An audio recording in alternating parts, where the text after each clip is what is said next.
विधानसभा चुनावों को लेकर चारों ओर प्रचार प्रसार हुआ और अब जाकर थम गया। सभी नेताओं ने अपने अपने दावे किए, अपने अपने वादे किए।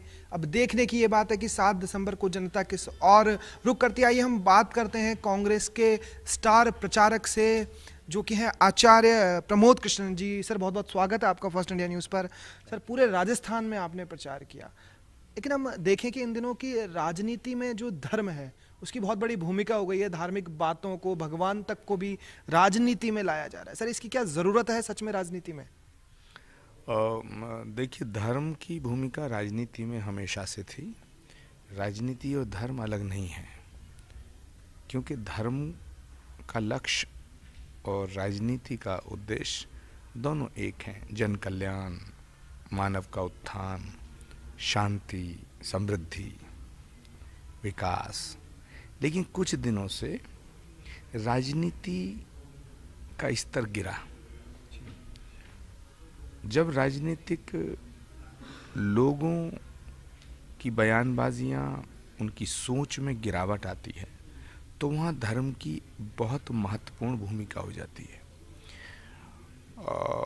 लेकिन भारत की राजनीति में हमेशा से एक बात बड़ी स्पष्ट रही है कि धार्मिक लोगों का समर्थन मैक्सिमम भारतीय जनता पार्टी के समर्थन में उनके साथ रहा है।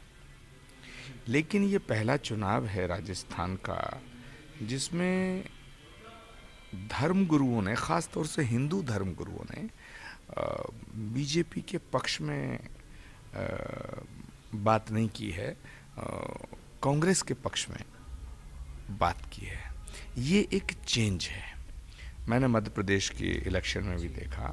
मैं वहाँ भी कांग्रेस के स्टार प्रचारक के रूप में मध्य प्रदेश में गया था। पहली बार मुझे ऐसा लग रहा है कि भारत के जो संत महापुरुष लोग हैं, जो राजनीति में डायरेक्ट दखल नहीं देते थे, और अगर देते थे तो सिर्फ बीजेपी के पक्ष में बात करते थे। बहुत से धार्मिक लोग भारतीय जनता पार्टी के अंदर, उनकी बड़ी महत्वपूर्ण भूमिका रही है। योगी आदित्यनाथ जी हैं, उमा भारती जी हैं, साध्वी निरंजन ज्योति हैं, ये सारे लोग, इंक्लूडिंग बाबा रामदेव। बट मुझे अब ऐसा लग रहा है कि आगे आने वाला जो समय है वो बीजेपी के लिए काफ़ी कठिन होगा। काफ़ी मुश्किल उनके सामने आएंगी। मुझे ऐसा लग रहा है। सर, आस्था का विषय होता है, जो धर्म होता है, अध्यात्म होता है। आपके तो काफ़ी सारे शिष्य भी हैं जो आपसे जुड़े हुए हैं, तो उसका एज ए वोटर इंसान पे फर्क पड़ता है कि एक वोटर वो मतदाता है, लेकिन उसकी जो आस्था है वो भी मतदान के अंदर जुड़ जाए। ऐसा प्रभाव क्या व्यक्ति पे पड़ता है? देखिए, एक बात मैं साफ कर देना चाहता हूँ कि सबसे बड़ा धर्म राष्ट्र धर्म है जी। और यदि राष्ट्र संकट में है, यदि देश पे संकट है, या राष्ट्र अपने रास्ते से भटक रहा है, तो धर्म गुरुओं की भूमिका और अधिक हो जाती है कि उसे सही रास्ते पे लाएं। जहाँ तक सवाल है कि आस्था का, आस्था निजी विषय है, लेकिन राष्ट्र निजी विषय नहीं है।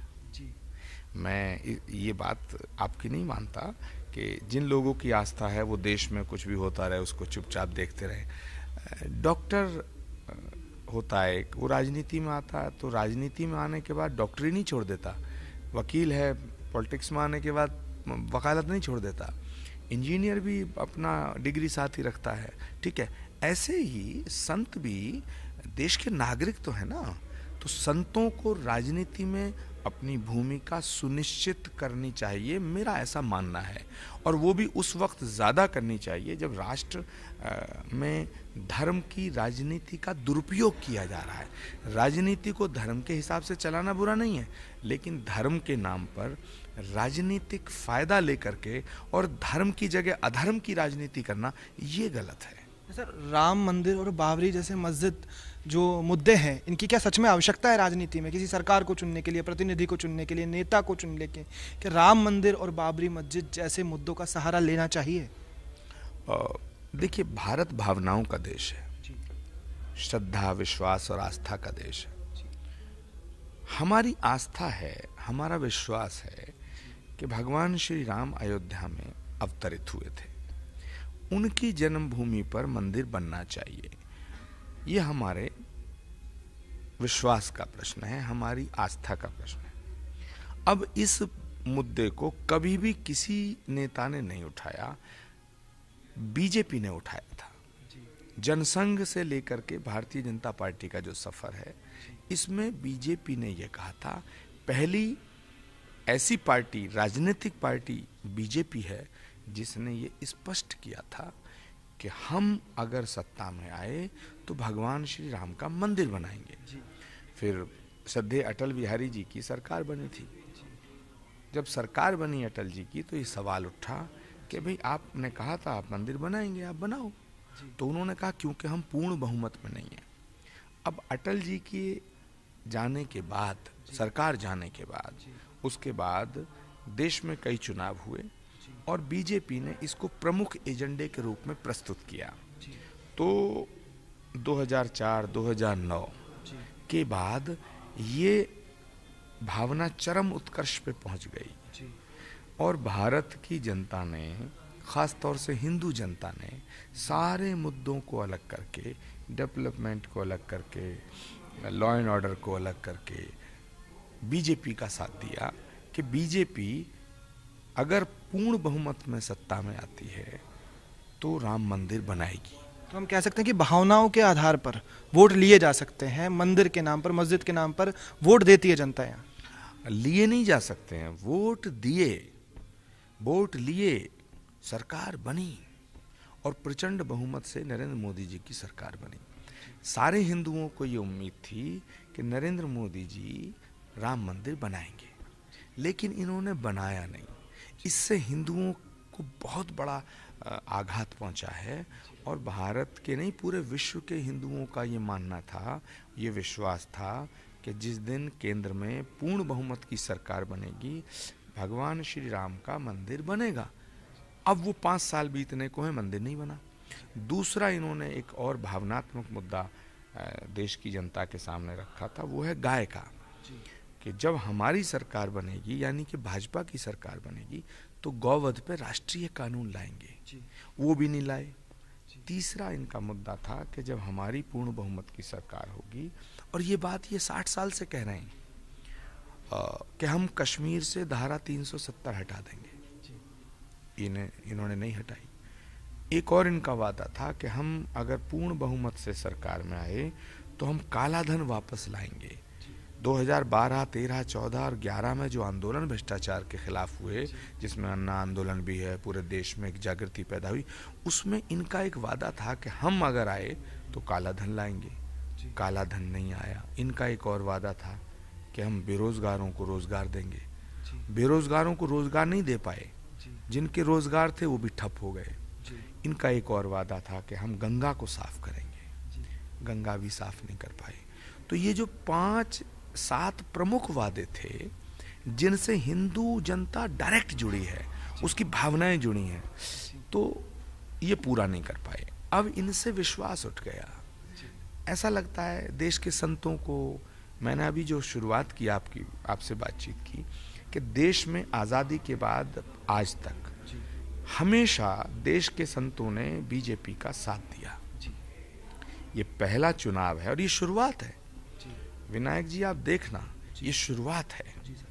2019 का जब चुनाव होगा तो देश के लाखों संत बीजेपी के खिलाफ खड़े होंगे। और एक प्रकृति का नियम भी है, लॉ ऑफ नेचर है, कि जिसकी उत्पत्ति जहां से होती है वो वहीं मिल जाता है। यानी कि जहां जिसका उत्थान होता है जिस वजह से, उसका पतन भी उसी वजह से होता है।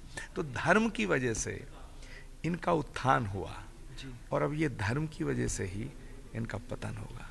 अच्छा जी, आपको नहीं लगता कि जैसे आपको तो बहुत लोग फॉलो करते हैं, मानते हैं, आपकी बातों को मानते हैं, आज आपको प्रचार में भी उतारा गया है, लेकिन इन मुद्दों के अलावा अगर जनता को इस रूप में शिक्षा, रोजगार, चिकित्सा, इन पर ज़्यादा जागरूक किया जाए, क्योंकि जो धार्मिक आस्था ये तो एक पर्सनल और व्यक्तिगत होती है, लेकिन जो सच में आज देश में ज़रूरत है तो शिक्षा की है, रोजगार की है, चिकित्सा की है, इन पर ज़्यादा से ज़्यादा संतों द्वारा भी जागरूक किया जाए लोगों को। देखिए, भारत बहुत बड़ा देश है और उसमें सबसे पहले तो मैं ये कहना चाहूँगा कि प्रत्येक नागरिक को, प्रत्येक भारतवासी को फ्री स्वास्थ्य और फ्री शिक्षा मिलनी चाहिए। एजुकेशन और हेल्थ, ये बुनियादी चीजें हैं। फिर तीसरी आती है सुरक्षा। ये तीन चीज तो भारत में पैदा होने वाले हर बच्चे को मिलनी चाहिए। उसकी शिक्षा, उसका स्वास्थ्य, उसकी सुरक्षा, तीनों की जिम्मेदारी सरकार की होनी चाहिए। लेकिन अफसोस, इसके बाद विकास आता है। जब जीवन नहीं रहेगा तो विकास का क्या करेंगे? जब स्वास्थ्य ठीक नहीं है तो विकास का क्या करेंगे? जब हम शिक्षित नहीं है तो पशुओं के भांति हैं। हमारे यहाँ कहा गया है शास्त्रों में, ये शाम न विद्या न तपो न दानम ज्ञानम न शीलम गुणो न धर्मा ते मृत्य लोके भुवि भार भूता मनुष्य रूपेण मृगाश्चरन्ति। शिक्षित होना जरूरी है किसी भी लोकतंत्र के लिए, लेकिन मुद्दा ये है कि जो धर्म है ना, वो बड़ा शक्तिशाली है। जब धर्म के आधार पर सियासत शुरू हो जाती है, राजनीति शुरू हो जाती है, तो ये मुद्दे गौड़ हो जाते हैं, पीछे हट जाते हैं। भारत में इस समय धर्म, अपने धर्म की नाम पर राजनीति चरम सीमा पर है और इसका जनक कोई नहीं है। इसका जनक भाजपा है, आरएसएस है। आरएसएस ने बाकी सारे मुद्दों को पीछे कर दिया है और अब धर्म के नाम पर युद्ध हो रहा है, मानो कि धर्म युद्ध हो रहा है। तो ऐसे में अगर हम शिक्षा की बात करते हैं, डेवलपमेंट की बात करते हैं, हेल्थ की बात करते हैं, उन पे कोई ध्यान नहीं देता। अगर उन पे कोई ध्यान देता, डेवलपमेंट पे कोई ध्यान देता, तो दिल्ली में चीफ मिनिस्टर शीला दीक्षित थी, वो क्यों हारती? यहीं पिछली सरकार अशोक गहलोत की थी, इससे पहले उन्होंने बड़े अच्छे काम किए थे, उन्हें हरा दिया। अभी डॉक्टर मनमोहन सिंह ने देश बहुत अच्छी तरह चलाया, लेकिन हालात ऐसे पैदा हो जाते हैं, जब भावनाएं भड़कती हैं तो फिर ये सब चीज़ें पीछे हो जाती हैं। और मुझे लग रहा है कि 2019 का चुनाव भी इसी राजनीति के आधार पे होगा, लेकिन 2014 के चुनाव में और 2019 के चुनाव में एक बहुत बड़ा फर्क आपको देखने को मिलेगा। वो सब ये कि देश के लाखों संत जिन्होंने भाजपा को 2 सीट से इतनी ताकतवर पार्टी बना दिया कि दुनिया की सबसे बड़ी पार्टी बना दिया, प्रचंड बहुमत से देश के 20 राज्यों में सरकार स्थापित की, उनका दिल टूट चुका है। 2019 में देश के लाखों संत भाजपा की मुखालफत करेंगे, सड़क पे आएंगे और कांग्रेस का खुला समर्थन करेंगे। इसीलिए मैं आचार्य जी कह रहा हूँ कि चलो नेता तो कहते हैं, इन मुद्दों को लेकर आते हैं, लेकिन धर्म की अगर बात करें तो लोग आपको फॉलो करते हैं, इसमें आपसे राय लेते हैं, आपका मार्गदर्शन लेते हैं। तो क्या संतों को आगे बढ़कर इन विषयों पर बात नहीं करनी चाहिए क्या? कि रोजगार, शिक्षा, सुरक्षा, जो कि आपने कहा कि बहुत महत्वपूर्ण हिस्सा है, तो आप लोग क्यों इस मंच पर, अगर कहें तो ज़्यादातर मैं संतों की बात करूँ, तो क्यों इन मंचों पर, इन विषयों पर, मंचों पर बात नहीं की जाती है? देखिए, जब बहुत पूरे गांव में आग लगी होती है,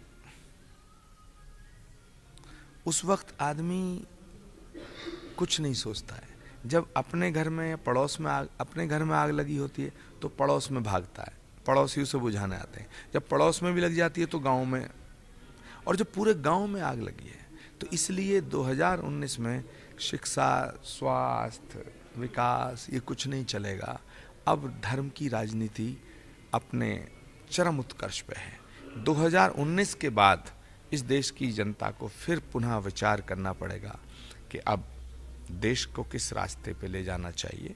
जहाँ तक संतों का सवाल है या महापुरुषों का सवाल है, तो मैं इतना फिर साफ कर देना चाहता हूँ कि 2019 का चुनाव हो या देश का कोई भी चुनाव हो, देश के संतों को अपनी भूमिका सुनिश्चित करनी चाहिए।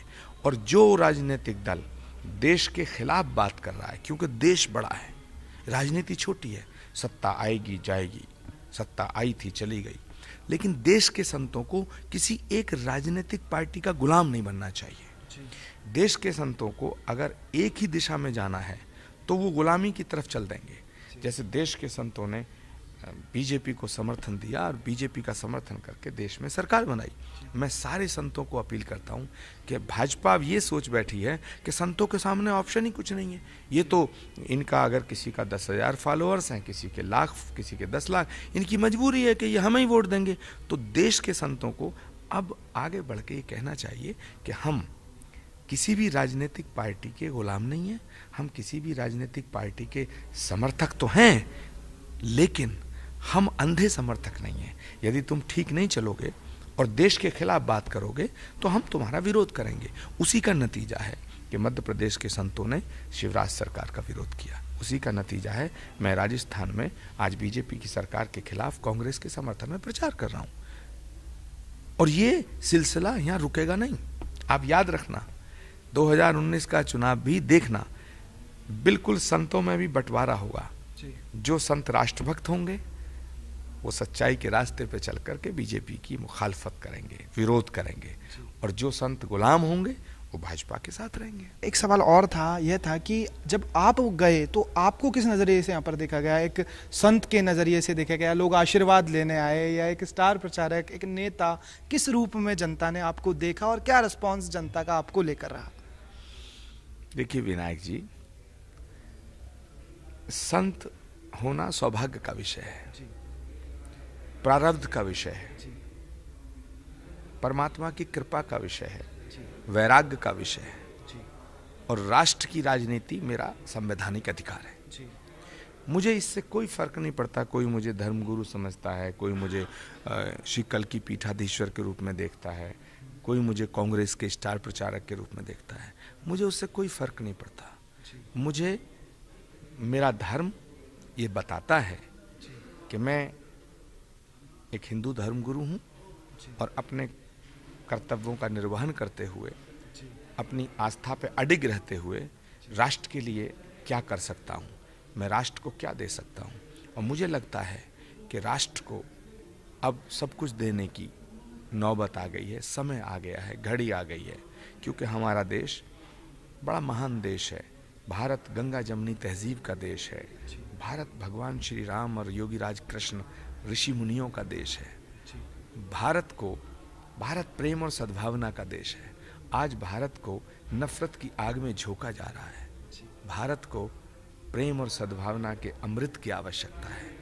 तो मैं अपनी भूमिका सुनिश्चित कर चुका हूँ कि नफरत फैलाने वालों के खिलाफ पूरे भारत में मैं एक मुहिम छेड़ूंगा, जो प्यार की मुहिम होगी, मोहब्बत की मुहिम होगी, सद्भावना की मुहिम होगी, गंगा जमुनी तहजीब की मुहिम होगी, सांस्कृतिक एकता की मुहिम होगी, हमारी भारत की प्राचीन सभ्यता की मुहिम होगी, जहाँ फिर वही गीत गुनगुनाए जाएंगे, है प्रीत जहाँ की रीत सदा, मैं गीत वहाँ के गाता हूँ, भारत का रहने वाला हूँ, भारत की बात सुनाता हूँ। सक्रिय राजनीति में बिल्कुल आप रहेंगे और आगे भी इसी तरीके से, मतलब और भी राज्यों में, सिर्फ राजस्थान में ये सिलसिला नहीं थमेगा, और भी राज्यों में जहाँ चुनाव होंगे और लोकसभा के चुनाव जब आएंगे, इसी तरीके से आप प्रचार करेंगे और जो आपने कहा वैसा आप करेंगे? नहीं, मेरा इरादा कांग्रेस पार्टी में कोई पद लेने का नहीं है। मेरा इरादा एक ऐसी भूमिका सुनिश्चित करना है कि जो राष्ट्र के हित में है उसका समर्थन किया जाए, जो राष्ट्र के खिलाफ है उसका विरोध किया जाए, लेकिन छुप के नहीं, सरेआम, खुलेआम, स्पष्ट रूप से, डंके की चोट पर। लेकिन आपने जिन जगहों पर प्रचार किया वहाँ पर मुस्लिम वोटर्स भी काफ़ी ज़्यादा थे। आपने ऐसी जगहों पर यहाँ पर प्रचार किया है जहाँ पे मुस्लिम वोटर्स का भी बाहुल्य था, लेकिन आपकी जो छवि है कि हिंदू धर्मगुरु की, तो क्या कुछ प्रभाव पड़ा? मुझे इस देश में ना कोई हिंदू नज़र आता, ना मुसलमान नज़र आता है। मैं सबको हिंदुस्तानी मानता हूँ। जो इस देश की मिट्टी से पैदा हुआ है और जो इस देश की मिट्टी में मिल जाएगा वो मेरा अपना है। वो राम हो, रहीम हो, वो कोई भी हो, वो विनायक हो या वहीदुद्दीन हो, इससे क्या फ़र्क पड़ता है? कोई माथे पे तिलक लगाता है, किसी नमाज पढ़ करके किसी के माथे पे निशान है। परमात्मा सबका है, क्योंकि परमात्मा एक है। अगर परमात्मा एक है तो वो हमारा सबका है, हम सबके हैं, हम सब उसके हैं। किसी ने इंग्लिश में उसे गॉड कह दिया, किसी ने पर्शियन में उसे खुदा कह दिया, किसी ने अरबी में उसे अल्लाह कह दिया, किसी ने हिंदी में भगवान कह दिया। फर्क क्या है? जबानों को और लिबासों को धर्म नहीं समझना चाहिए। इस देश में एक प्रॉब्लम ये भी हो रही है कि हम लिबासों को और जबानों को, लैंग्वेज को मजहब समझ बैठते हैं। धर्म का उद्देश्य जीवन की रक्षा करना है, जीवन की सुरक्षा करना है, जीवन को शक्तिशाली करना है, सुखी और सानंद करना है। यह हमारे बुनियादी उद्देश्य हैं। कोई भी व्यक्ति चाहे वो देश में कहीं रहता है, वो मेरा अपना है और मैं अपनी भूमिका सुनिश्चित कर चुका हूँ। बहुत बहुत धन्यवाद आचार्य जी आज फर्स्ट इंडिया न्यूज़ से बात करने के लिए। तो आज हमने बात करी आचार्य प्रमोद कृष्णन जी से, जो कि कांग्रेस के यहाँ पर स्टार प्रचारक थे, और बहुत अच्छी बातें इन्होंने आज हमें बताया कि राजनीति में धर्म होना चाहिए, धर्म की राजनीति नहीं होनी चाहिए। लेकिन देखते हैं 7 दिसंबर को जनता किस और रुख रखती है और 11 दिसंबर को क्या परिणाम हमारे सामने आते हैं। Senior video journalist Vinod Puri के साथ Vinayak Sharma, first India news, Jaipur.